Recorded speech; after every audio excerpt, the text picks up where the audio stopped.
Então, pessoal, continuando, né, o nosso estudo do artigo 1º da Constituição Federal, a gente falava da cidadania, que é essa capacidade, né, de as pessoas participarem das decisões políticas do Estado, né, participar das decisões políticas do país. E também guardar, né, um certo respeito, né, entre os cidadãos, um certo dever de urbanidade, né, de harmonia. Pessoal, o terceiro fundamento da República que a gente vai ter dentro do texto constitucional, ele vai falar da dignidade da pessoa humana. O que é essa dignidade da pessoa humana? Pessoal, quando a gente fala de pessoa humana, a gente vai ver que existem garantias mínimas, né? Existem princípios mínimos que devem ser respeitados à pessoa humana. Eu não posso, por exemplo, fazer com que essa pessoa não viva uma vida digna, não viva uma vida justa. Então o Estado, né, a Federação Brasileira, a República do Brasil, ela tem que estabelecer, né, políticas públicas, né, políticas do Estado, para que essa pessoa ela tenha padrões de vida mínimo, né? Ela tenha uma vida que possui garantir patrimônios mínimos, né, como comida, como direito à educação, direito à saúde. Então, tudo isso eu tenho que trazer, né, como política pública para que esse direito dessa pessoa possa ser resguardado, possa ser garantido. Então, a dignidade da pessoa humana, ela está muito relacionada a isso. Por exemplo, eu também não posso proibir uma pessoa de manifestar o seu pensamento, né? Manifestar a sua expressão de pensamento, né? Eu não posso impedir que essa pessoa tenha sua liberdade cerceada, né? Tenha aí a violação dos seus direitos. Então, tudo isso está relacionado ao que a gente chama de princípio, né, da dignidade da pessoa humana. E esse princípio é um dos fundamentos da República, né? É um dos fundamentos da nossa República Brasileira e ele deve ser resguardado. O outro fundamento da República está no artigo 1º, né? Ainda no artigo 1º, no inciso 4 da nossa Constituição. E vai dizer que também é fundamento da República Brasileira os valores sociais do trabalho e da iniciativa. Então, pessoal, quando eu falo de valor social do trabalho, o país, né, um país, a República Federativa do Brasil, o Estado brasileiro, ele deve garantir, né, incentivos ao trabalho, né, deve garantir facilitações ao trabalho, né, facilitação para que exista emprego, né, exista trabalho e exista renda dentro do território federal, dentro do território nacional. E ele também deve instituir o que a gente chama de livre iniciativa. O que seria essa livre iniciativa?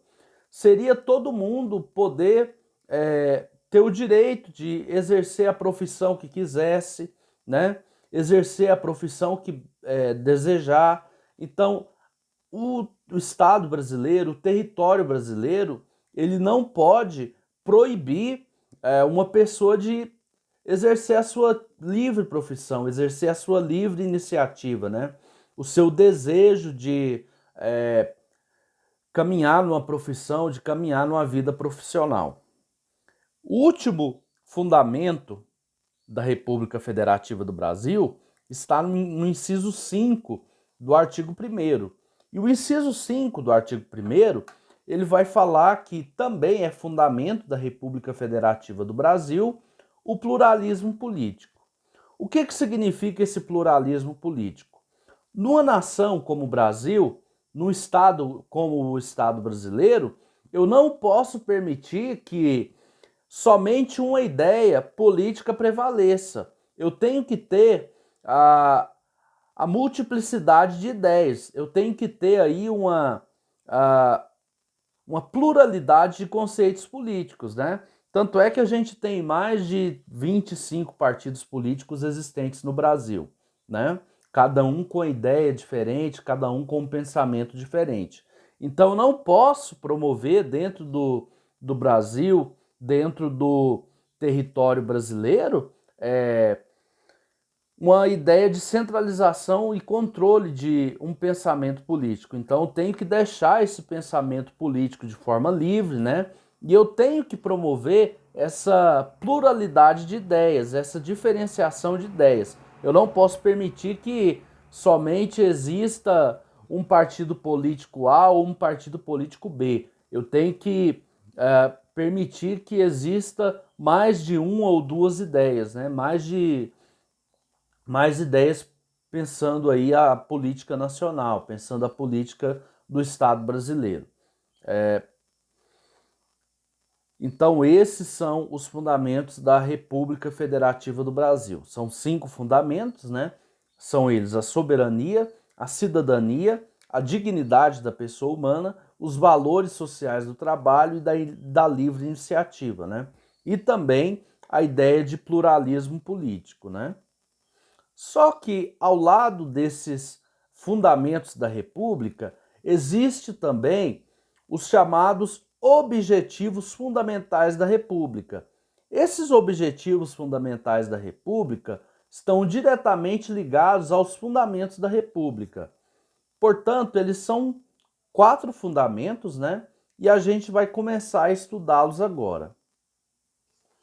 Então, pessoal, quando a gente fala de fundamentos da República, a gente vai ver que esses fundamentos eles estão diretamente relacionados à estrutura, né, do Estado, a estrutura da República, a estrutura dos estados e as estruturas dos municípios. Já quando a gente fala de objetivo, né, a gente vai ver que esse Estado, né, que foi constituído e através dos fundamentos, ele deve, né, promover esses fundamentos nos cidadãos brasileiros, né? Promover esses fundamentos da República dentro do território nacional. O primeiro fundamento que o artigo 3º traz é a questão de construir uma sociedade livre, justa e solidária. Eu não posso permitir, dentro do Estado brasileiro, que exista desigualdades, né? Pelo menos isso a Constituição traz. É óbvio que existem, né, inúmeras desigualdades. Mas o texto constitucional fala que o Estado brasileiro ele tem que promover políticas, né, a fim de que essa desigualdade ela possa ser diminuída, ela possa ser minorada, né?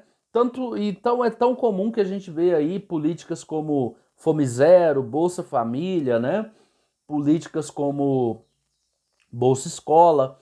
Então, todas essas políticas elas vêm para que exista, né, uma diminuição da desigualdade social. Então, é um fundamento da República, né? É um objetivo fundamental da República.